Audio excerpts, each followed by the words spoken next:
Live. Hey folks, how is everyone in this beautiful Thursday night? Well, guys, Hot this, being tired. this week, You know this week, what? guys, I've been. Come on. no, you go to love. I was about to say, I'm great. there. I'm a bit tired. I'm a bit tired because I've been at my niece's allotment today, splitting some rhubarb. Right, and it was raining. I was that covered in mud. I had to go to the supermarket on the way home. I was covered like a tramp. Oh, honey. I can Mud imagine. and everything. Yeah. I can imagine. Well, everyone, this is the week of love. Let's all be nice to each other this week of love. So, Yeah. hey Noreen, baby, how you doing, love? Noreen, we love you. Hey, Noreen, we love you. We always love you, Noreen. So I'm going to let Lynn start because she's going to tell a story, and you know me, I slaughter names. Yeah. So Lynn, take the centre stage and tell everyone your story. Are you done? Okay. The run up to our most favourite day of the year, Valentine's Day. And we're all loved up. I'm loved up. Richard and Lois are loved up. And Nick's loved up. Well, I want to tell you the story. It's true. It's true. I want to tell you the story about a Welsh love. So, located at the far end of a pleasant beach near Newborough Warren, that's in Anglesey, for people that don't know. This narrow finger of land is an idyllic picnic site during fine weather, but also an exciting place when the winter winds blow. Its rolling dunes, large rock outcrops, and mixture of historic buildings makes it an ideal place for an afternoon of exploration. It's called Llanddwyn Island. It's named after Saint Dwynwen, who retreated to the island in the early 5th century. After an unhappy love affair, she had fallen in love with a youth named Maelon, but her father, King Bruchen, wanted her to marry someone else. According to the legend, an angel visited her and gave her a potion that healed her loss and turned Maelon into ice. Imagine being able to do that. It'd be brilliant, wouldn't it? I know. Oh, that would be brilliant. You imagine, right? You meet them Anyway. in life, you never want them to leave you, so you just turn them to ice. You have to pick it, you can't put it back down. In fact, So, talking about the love, Dwynwen was talking about the love of my life, So you keep it like that in your hand. talking about the love of my life. Here's Nicky. Nick, can I turn you to stone, Nicky? Like, can I turn you to stone, like, so you never leave? Guys, on the March the 5th, we will be joined by Stone Bear Sharman. He's absolutely brilliant. I just love this guy to bits. Please check out, funny enough, his team's podcast, How It Goes with the White Rose podcast, guys. Please check them out. I absolutely adore them. They're good guys. I've already had a look. Just punch him one, Nicky. Punch him one. I'll give you. I'll allow it. Punch him up Right, that sorry, way. Lynn, you carry on, Dylan.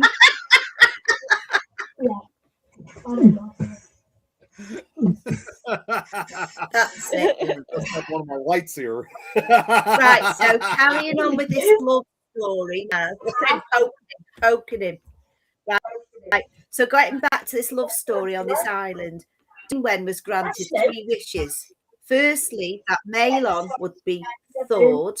Secondly, that true lovers would have their dreams fulfilled. And finally, she would never. She then gave life to God and lived on the islands until her death in AD 465. Dwynwen became known as of lovers, and pilgrimages were made to her holy well on the island. It was said that the faithfulness of a lover could be divined through the movement of some eels that lived in the well. This was done by the woman first scattering breadcrumbs on the surface, then laying her on the surface. If the eel disturbed it, then her lover would be faithful. Visitors would offerings at the shrine, and so pilgrimage that it became the richest during Tudor times. This funded a substantial that was built on the 16th century on the site of Dwynwen's original chapel. This can still be seen today. And all the other information is on a board. A fabulous place to go, guys. If you want a bit of romance, walk along the beach, stunning. You can energies there. So so that one of the first love stories before Shakespeare's Romeo and Juliet. Yeah. Wow. I can imagine. So It's a really beautiful place, Lynn. It is. That's my fascinating. favourite place. I go there often. I mean, it's just amazing that it's amazing how it predates, like you said, even Romeo and Juliet. In other words, to show how far such love stories really go back. You know, almost 1,000 years ago. That's what I find really interesting about that. Yeah. I must admit, I love stories like that, listening to wee islands like that do have their own wee stories of love. And if you think about it, there was lots of Romeo and Juliet stories back in the days where families would forbid a lot of love in different centuries. And you find when you go paranormal investigating, this actually does connect to a lot of places that you do visit, where you will find that there's cross-star lovers that are separated for whatever reason may be. It's all quite fascinating. See, Nicky's just gave you a punch in the jaw, Richard. Hey, Joe. You know, it does make a lot of sense, yeah, where you have these forbidden love affairs, and I've always heard about it throughout history. What's up, Chris?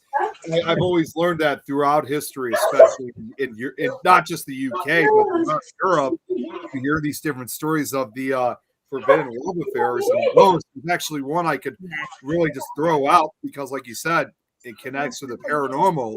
There's a location out in Scotland. If you guys have heard of it's the what the hell is that place called now? Right, I forgot.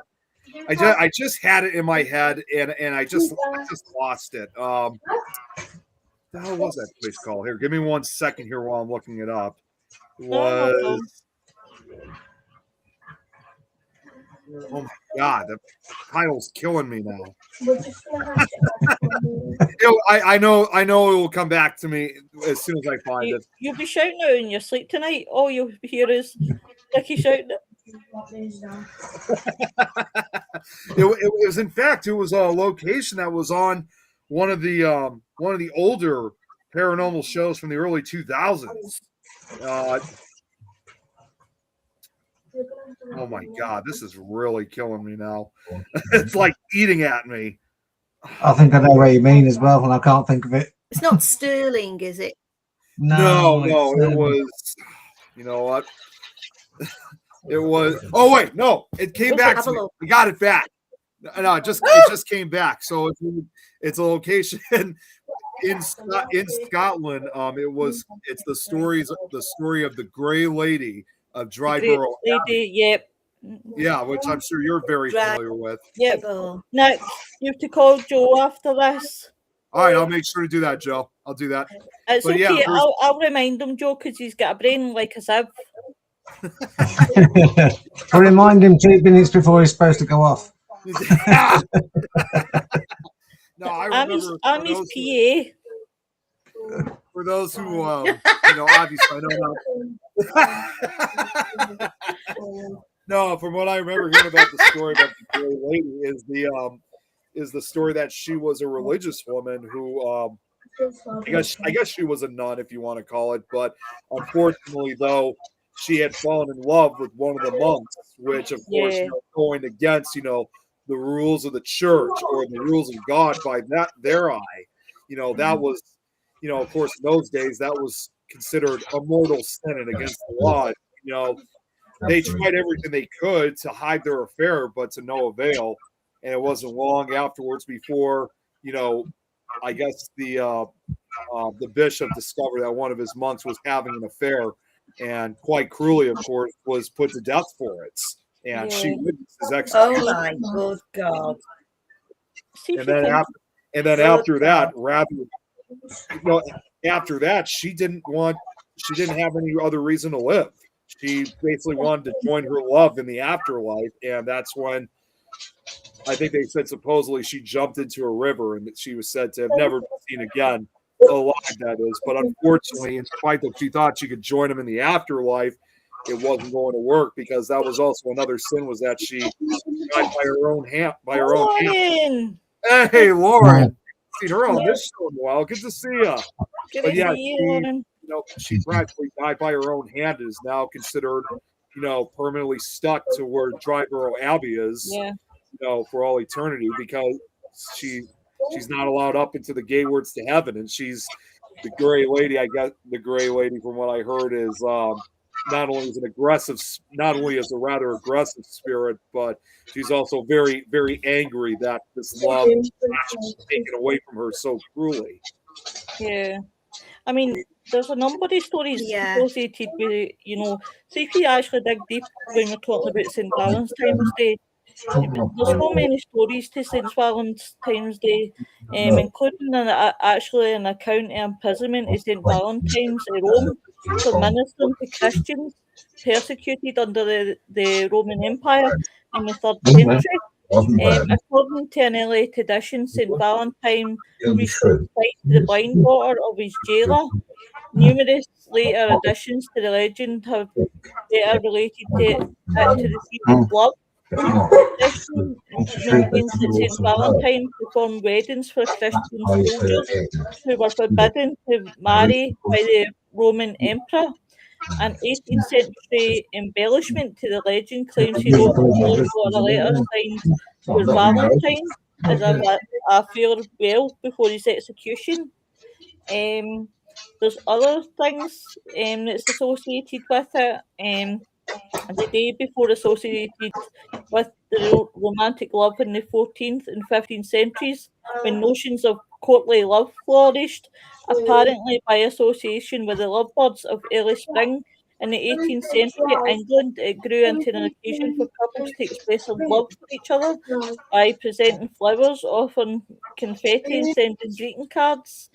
And then it started using doves, and we get the old Cupid, where Cupid shoots you in the backside, and then you fall in love. Oh, there's Pickle Tom. I was gonna shout. I was gonna shout out his name, but I didn't want to interrupt you, Lois. No, you're absolutely fine. I was gonna say Pickle Tom. Hello. And actually, St. Valentine's keys are given to lovers as a romantic symbol and an invitation to unlock the giver's heart, as well as to children to ward off epilepsy. The feast of St. Valentine's Day is a day of commemoration, and the Lutheran listed in the calendar of saints. So it's well known. It is well known. But there is all different, sort of things that in different countries that Valentine's actually means, which is quite. Because Valentine's was one of the saints of spring, the saint of good health, and the patriot of and sheepers and pilgrims, which I thought was quite mental. But I must admit, guys, I am not the type of Valentine's Day lassie. I love my February the 13th. That is my Valentine's Day. Tomorrow. Yep. This is why I am so. You're all right unless you're a Knights Templar. You can. Just Well, a reminder. You're okay as long as it's a Knights Templar on Friday. Just a reminder, Lois, this is also the first of 3 Friday the 13th this year. So yeah, so there's two more of that follow, one of which is just a month. The next one comes up in March. Very next month. Joe says 16 years on Wow, D-Day this year. Joe. Oh, congrats, Joe. Happy anniversary. Lovely. Yeah. Happy anniversary. Happy anniversary. Happy anniversary to you. Happy anniversary, guys. Tell you, this is a week of love. I'll spread love this week to everyone. They'll be like, oh my God, what have you done with Willow? Bring her back. Ready for each row? Yeah. No. But obviously, Friday the 13th tomorrow, guys, is everybody ready to get all excited? What's going to be? Is it going to be a good day for them, a bad day for them, and the middle day for them? Mine's going to be That's good right, Joe. because if anybody tries to make Friday mine 13th bad, is just before his birthday. Awesome.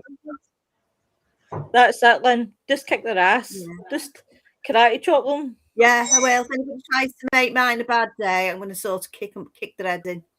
Simple as that. That's it. Just, I can imagine me, Lynn, will be getting dressed up as a ninja tomorrow and be walking out the door and be like, you messed with my Friday the 13th. I don't get. What about you? Don't forget in on jokes.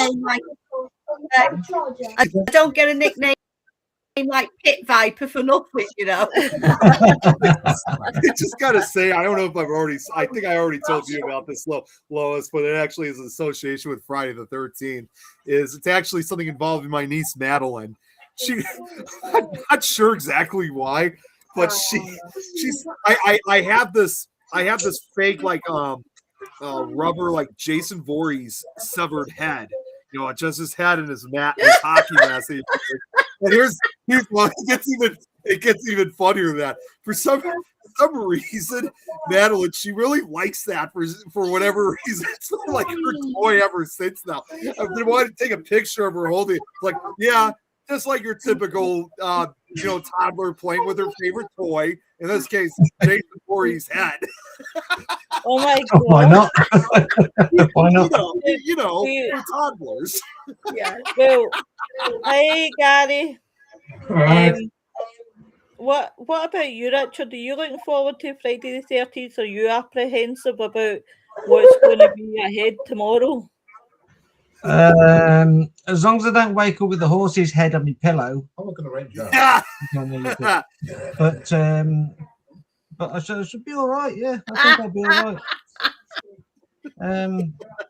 But lots of people say it as really superstitious and Friday the 13th, and it was all brought about by the Christian faith in the first place. And we've got the Knights of the Templar on October the 13th, 1307. And it's just many of those people were just tortured and executed on that day. Yeah, that's the reason why it's unlucky. And it's just been considered unlucky from that day on, really. Because it was considered unlucky. Yeah. You know, I just So what kind of things do you avoid doing, Richard? What would you say? Would it be Friday the 13th? What would you say you were suspicious? You've got like certain things that you wouldn't do, like go under ladders and stuff like that. No, I'm just unlucky anyway, so I'll just walk under ladders, whatever. under ladders, under scaffolding, the lot, you know. Walk out in front of a bus, number 13, going to Cannock, you know. That's how you end up to make like me. That's how I ended up with a mate like Gary. What Don't walk about you, Nick? Don't walk on the cracks in the pavements. You know that, don't you? You don't walk on any of Get the away cracks. from me, yeah. All the blooming potholes everywhere. Do you know there's so many? What about You know you, what's Nick? terrible? Yeah.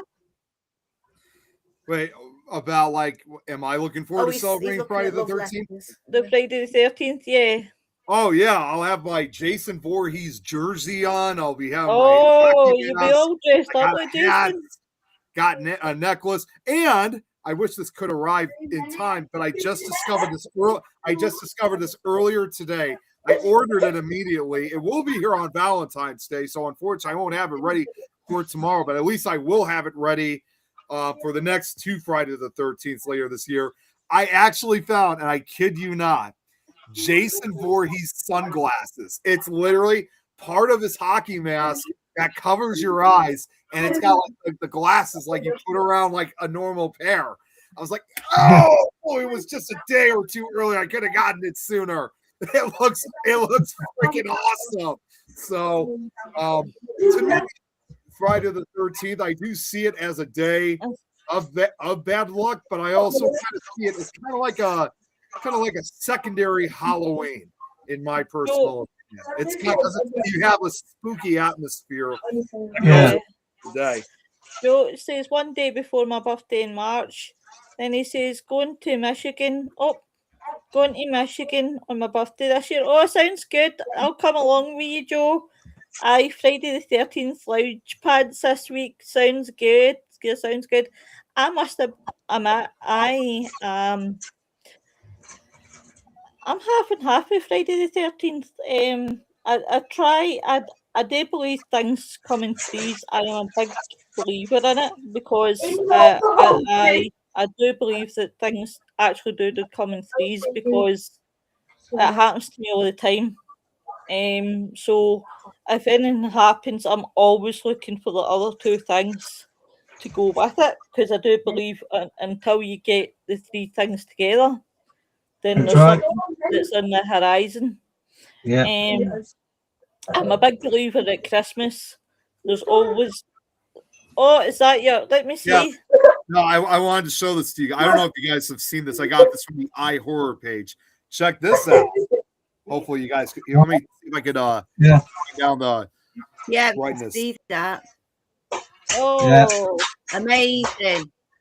Yeah, and it says on the bottom, when you realize that Friday the 13th and Valentine's Day are back to back this month. Wow. Because he's holding February 13th and February 14th. Excuse me, Friday 13th, Saturday 14th. I must admit, as a horror lover, I would rather celebrate if like Valentine's Day and the 13th because honestly, I'm a total horror lover. So I'm like, yeah, that's my ideal romantic night. That is my ideal love day. You know, it's funny because whenever there's, I also make this a tradition for myself. But whenever there's a Friday the 13th, I mean, because again, I consider it kind of like a secondary to Halloween. Yeah. Not only do I listen to like the theme songs from I have the theme songs from the first 4 movies from Friday the 13th, part 1 to 4, along with Alice Cooper's song "He's Back," the man behind the mask. But I often do listen to, like, my Halloween music on that day because it's only, when you kind of think about it, it's a good way to listen to it so that way you don't have to wait till all the way to October to start listening to it again. So it's like for one day only I listen. And it's actually funny because, again, I probably said this before, but I have different music playlists for different holidays. So obviously I have one for Valentine's Day too, which in case you guys wonder what the music is for Valentine's Day, it's nothing actually really special. It's just like classic love songs like we're all familiar with. And what I did was I really brought it to a historical level because, yeah, you have a lot of them are oldies music. So, yeah, you have your classic songs like the 50s, 60s, 70s, 80s, and 90s. I must admit, I went even further back, all the way to the early 1900s. The earliest and oldest song I have on my, and I did it all in chronological order. So, like, literally over 125 years of different love songs. So the oldest one I have is from 1901, and it is the original recording of it. So I have songs from 1901 all the way up till today. But the funny thing I always do is this crazy tradition I have also for Friday the 13th is that it's like during that day, 1 hour, I'll listen to the Halloween music. Then the next hour, I listen to my Valentine's Day music list, and then back and forth each hour. I play around with it. And there might be a third holiday music list I might be playing along with it. I know it's early, but considering that it's been getting kind of warm over here now that a lot of the snow is melting, whenever it gets to about over 40 degrees during this time of the year, I also listen to not necessarily Easter music, but it is on my Easter music playlist. In this case, it's more spring-related songs or stuff involving April. So I'm gonna take back what I said. Tomorrow, it's going to be 3. First hour, the Halloween music. Second hour, Valentine's Day music. And third hour, partially Easter music. So I got quite the holiday mix up tomorrow. Well, do you know what? I'll tell you something, guys. I totally love watching. I totally love watching TikTok, right? Because TikTok has got some pretty good Halloween horror music on it, right? And really dead creepy music. And the one that I keep listening to right now is "Tonight You Belong to Me" in the creepy version. And honestly, every time I listen to it, all I can imagine is me tying somebody up. Honestly, it's like it's one of the ones that get inside your head. But like yourself, I like listening to some of the horror tunes, like 28 Days Later. I love that theme. I love the theme for Requiem of a Dream. That is brilliant. I like not pervo. the what's the other one that I quite like? I like the what other ones is there? There's quite a few of the horror movies, even the ones that's created for sorry, I've been just taken off quite I got quite off the guard there. The Texas Chainsaw Massacre. The Texas Chainsaw Massacre's got quite a good one, especially the beginning. It's got quite a catchy thing with. So some of these are really, really good. But apart from that, They are. obviously some of the music's from it is definitely good. But it'll be an interesting tomorrow for the Friday the 13th. But I think it's they've definitely picked a good year to have my two favourites together. Maybe the 13th. But I've always said a second Halloween. I'd love a second Halloween instead of Valentine's Day. But that's personal choice. Well, if you think about it too, like we can have a Halloween day any time of the year, can't we? Really. The thing about is that even with Valentine's Day, you also do have your share of Valentine's Day themed horror movies like My Bloody Valentine, the original one from 1981, along with the 2009 remake. Then you also have Valentine that came out in 2002, another good slasher film. Most recently, of course, Hard Eyes, which came out last year, which I had discovered. If you guys have seen Hard Eyes yet, or if you haven't, I thought it was just going to be a one-time deal. They actually already confirmed there will be a Hard Eyes 2, so there'll be another one coming. And also, it's not even just the straight-on horror movies or slasher films that exist out there. Then you also even have what are called they actually call it a paranormal love story. So another good film I could think of that shares that element. It is horror related, but it also is kind of more romantic and also even funny. It's comedy too. Is that movie Warm Bodies that came out in 2013 with the zombie falling in love with the girl. So you also have your love stories too associated with horror. You know what? You can get different kinds of horror movies. I mean, the horror movie section to me is like or romance.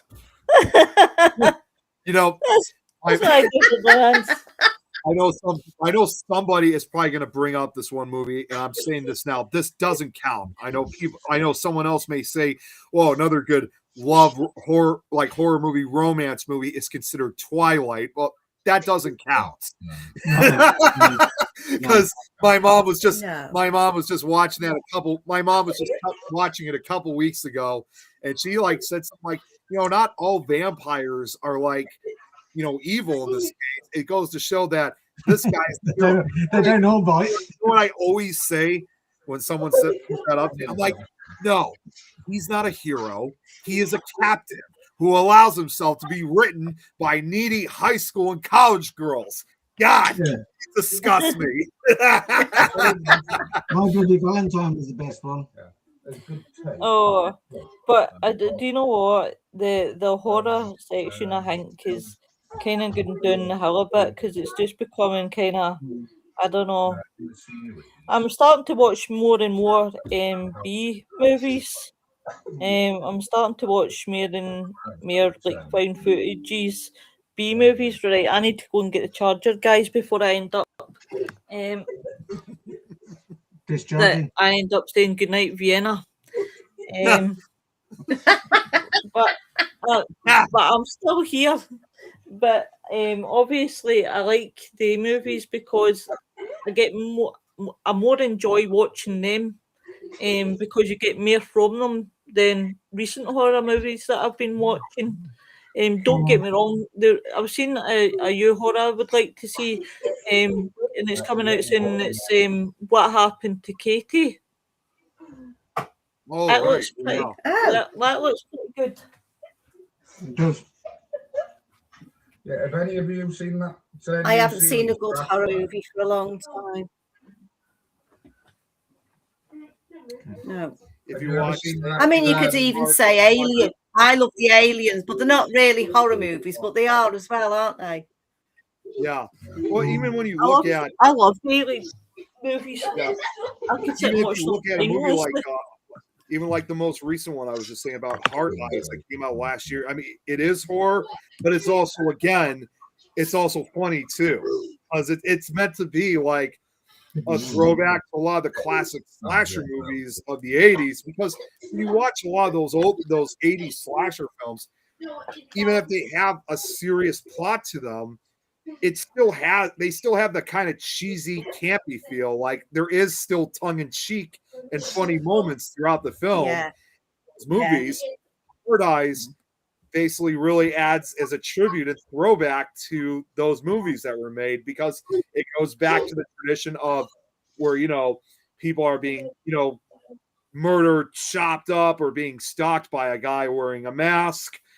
That's simply what Hard Eyes is. And it's gory, but it's also funny too at the same time. So it's just a fun Valentine film. Yeah. Oh, Nick, I actually meant to tell you.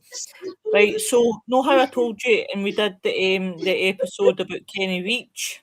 Yeah. Right, so the Horror in the High Desert is now went up to number 4, and they're on Amazon Prime. Oh, is that right? You should watch them. Honestly, they're really, really good.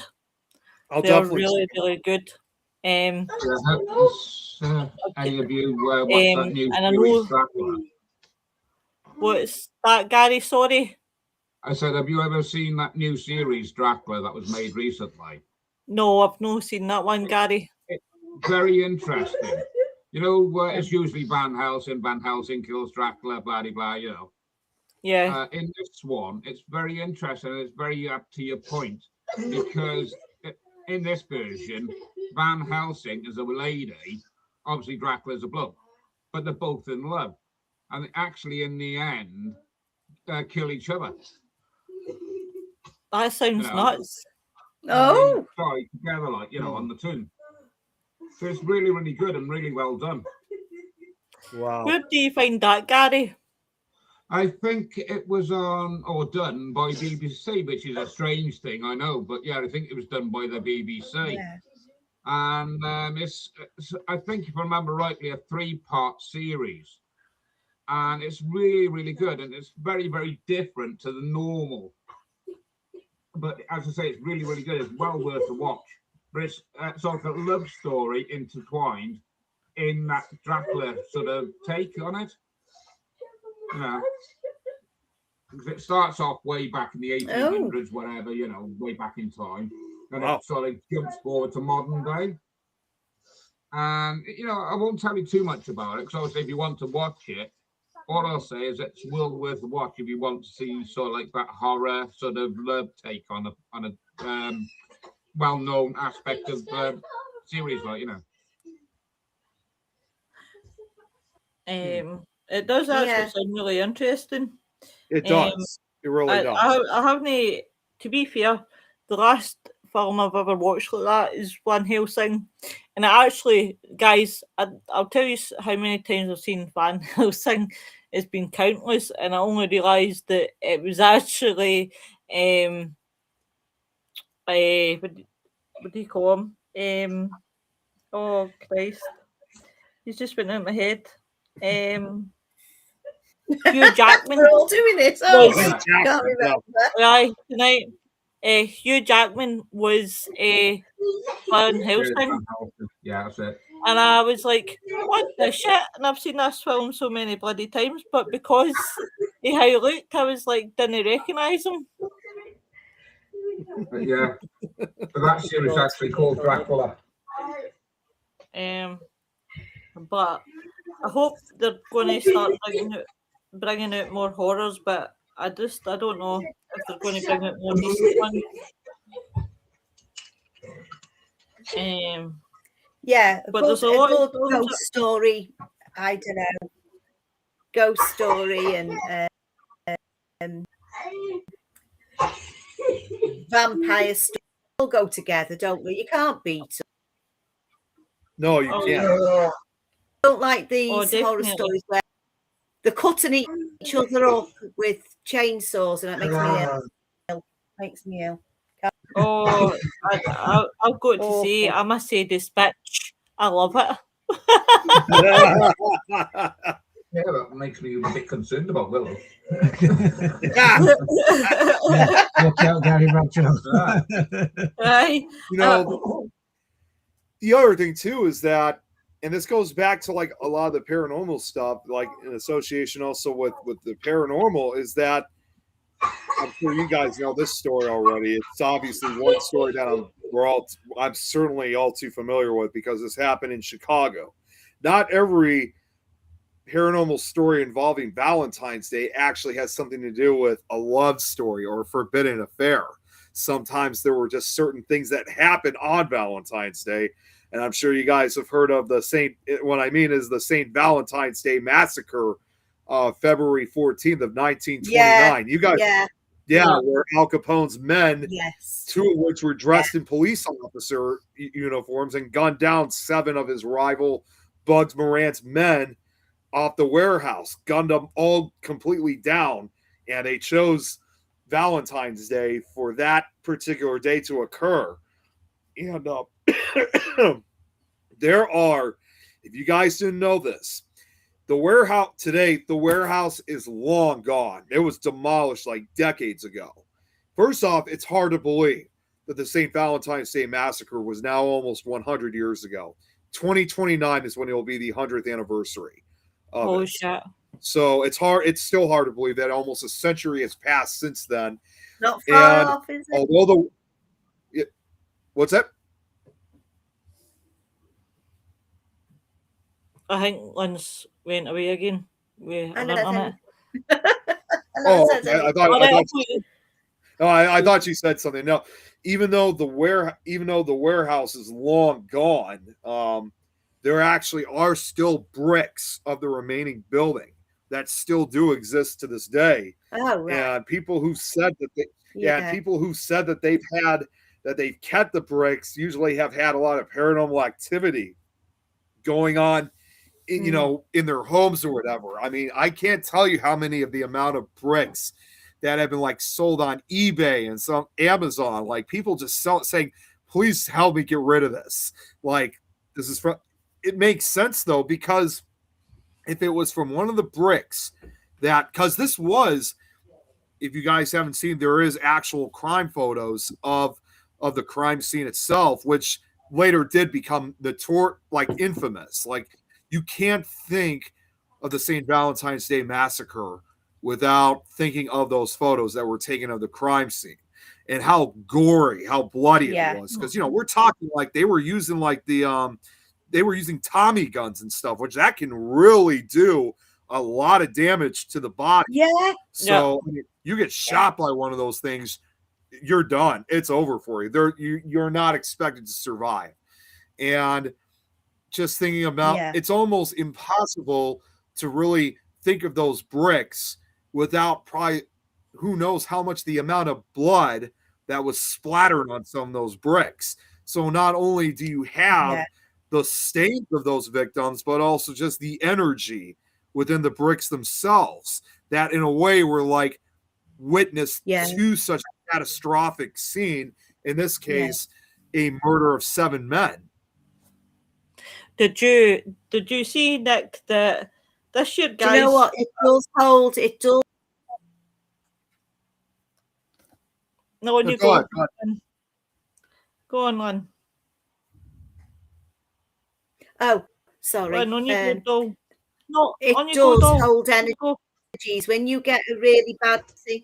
When you get a really bad thing happening, Nick, I believe it's keeping them energies in that area. Absolutely does, especially if it's been affected bricks. Somebody I knew had gone up to Pendle. This was years ago. They went to Pendle years ago. I'd say about 4 years ago now. And they went up there just to see if they could find any of the old buildings. And they went round. They found some. Seen her about a few days later, and she gave me a piece of rocks, like a stone, out of a wall outside, connected to the wall of the house. And I thought I'd take the risk of putting that inside my home, so I put it inside the door, inside the door in the car. Inside. The next day, I had a massive, and my car was a write-off.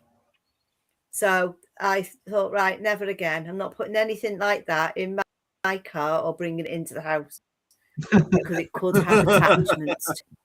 Don't blame me. Well, because it smashed my car up. My car's a write-off. Well, and to add to the bricks that existed in part of the warehouse during the St. Valentine's Day massacre, even with all the bricks completely removed from the original location, to this day, that area where the warehouse once stood, they still experience paranormal activity to this day as a result of this massacre. Now, you go there today, and it is what stands in its place today is a parking lot in a nearby retirement home, if I'm thinking correctly. So there's not really too much to actually explore, but you can't really enter the parking lot itself because it's gated off.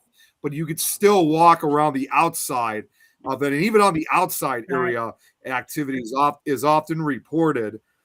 People have often heard, the sounds of guns firing, men, dying, sometimes blood stains.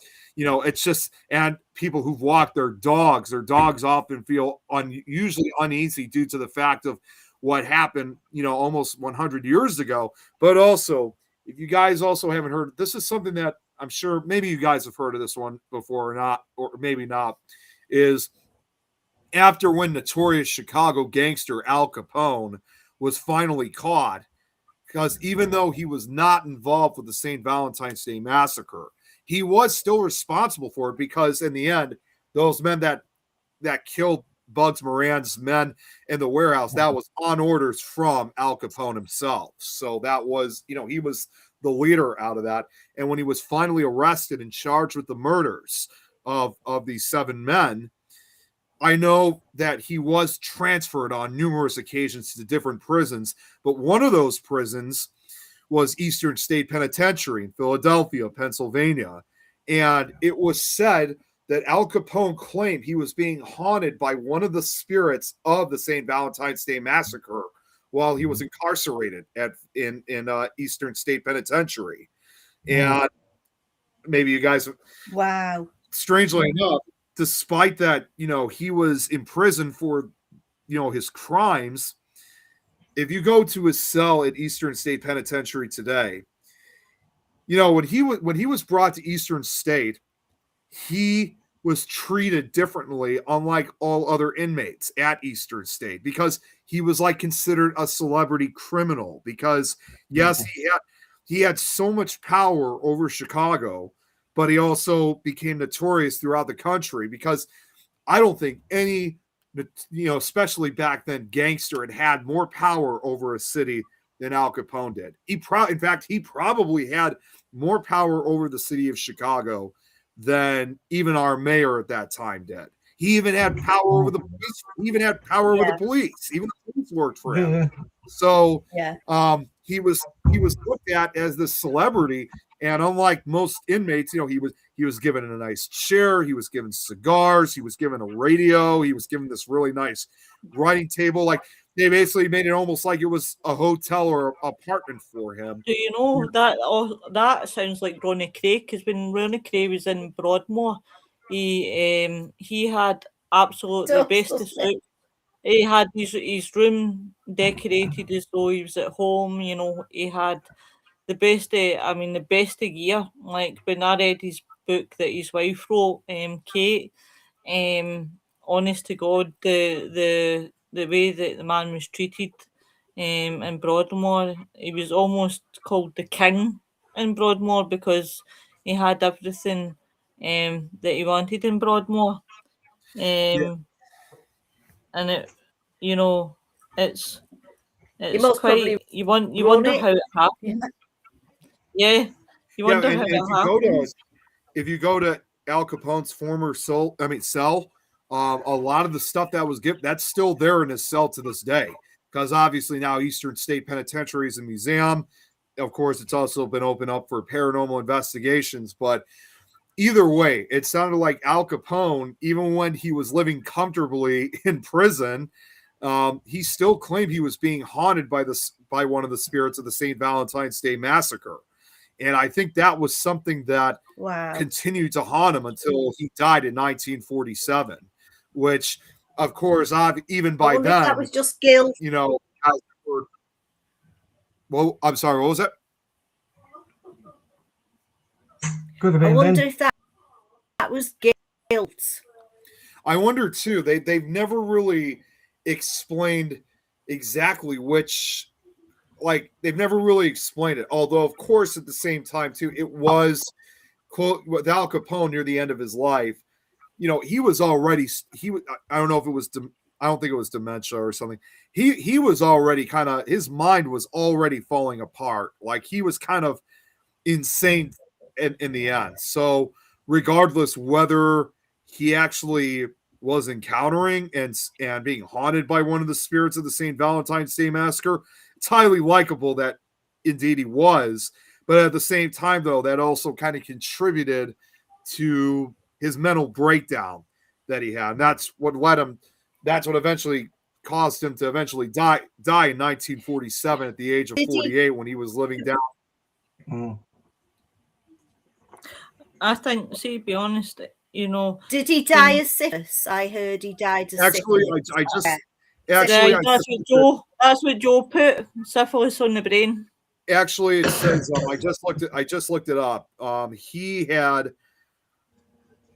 actually died of cardiac arrest after a stroke in 1947 at the age of 48, and he even by 1939, 10 years after the St. Valentine's Day massacre, his health was already failing. Hey, Nigel.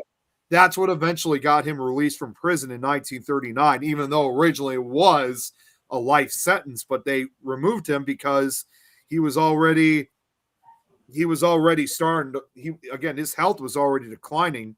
He was okay, so real quick, in 1942, after mass production of penicillin was started in the United States, Capone was one of the first American patients treated by the new drug. Though it was too late for him to reverse the damage to his brain, it did slow the progression of the disease that he had.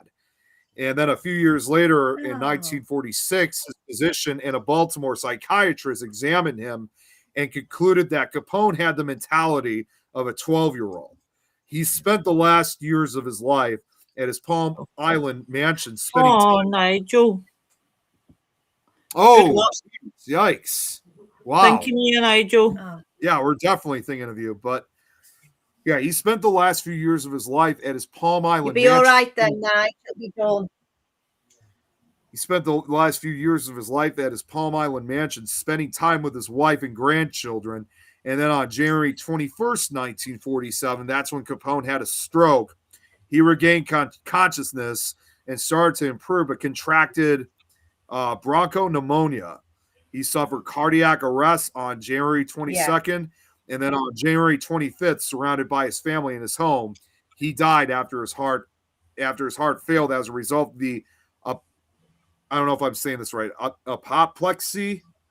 I don't know how to say it right. Yeah. And and his body was then transported back to Chicago a week later, and a private funeral was held. He was originally buried at Mount Olive Cemetery in Chicago, but then in 1950, those remains, along with those of his father Gabriel and brother Frank, were moved to present-day Mount Carmel Cemetery in Hillside, Illinois, which I have visited his grave at least once or twice.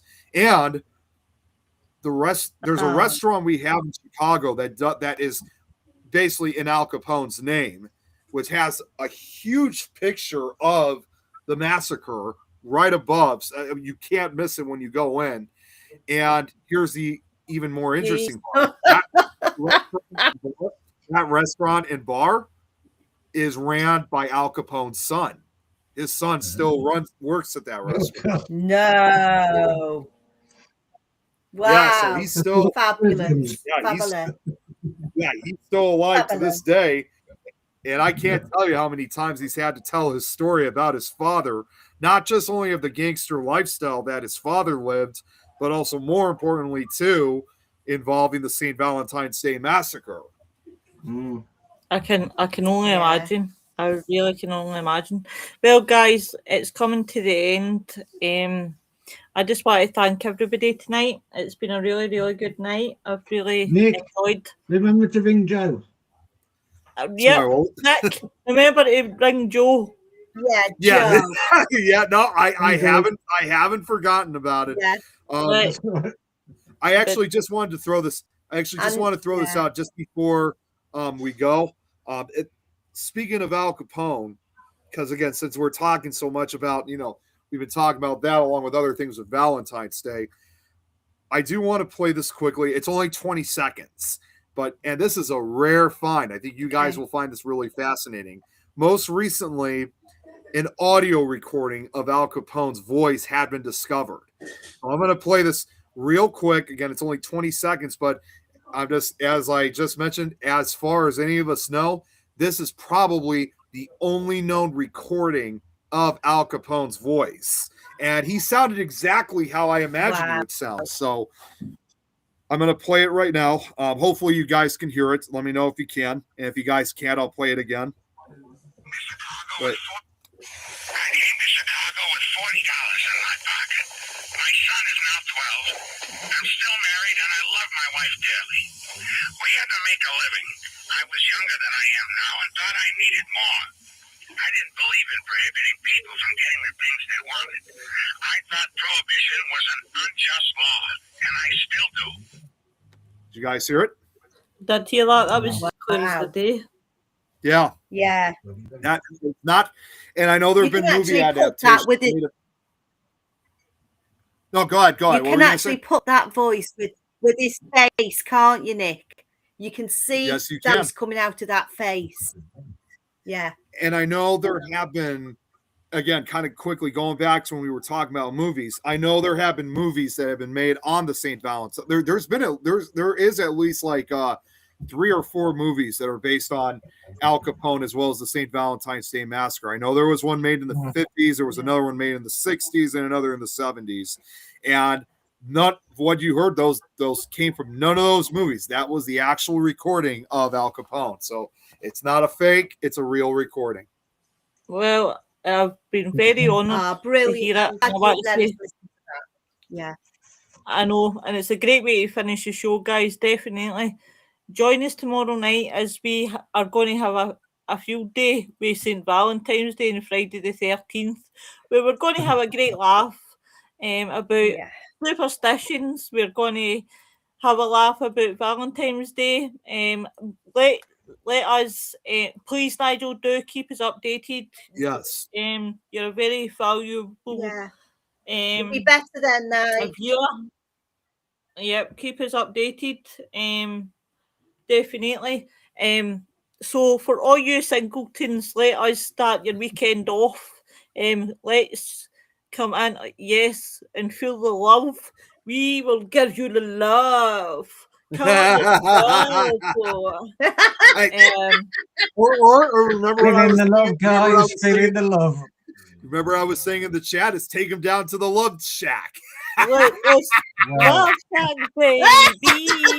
Like Love Shack, baby. Richard, Love just gotta say, Baby real quick, Richard, I just love how you were I just love how you were the other day. You were going along with the chat saying, "Where is this Love Shack?" Well, the Love Shack is in the middle of a field. Yeah. I still haven't found it. Oh, that was so funny. I was laughing that entire time. I was right. Well, guys, come down to our Love Shack tomorrow night and we'll give you a good. We will send you out with a bang. So, everybody, like an arrow. Ooh. You're talking about Cupid. Ooh, my guilty conscience. Good night, everyone. Everybody.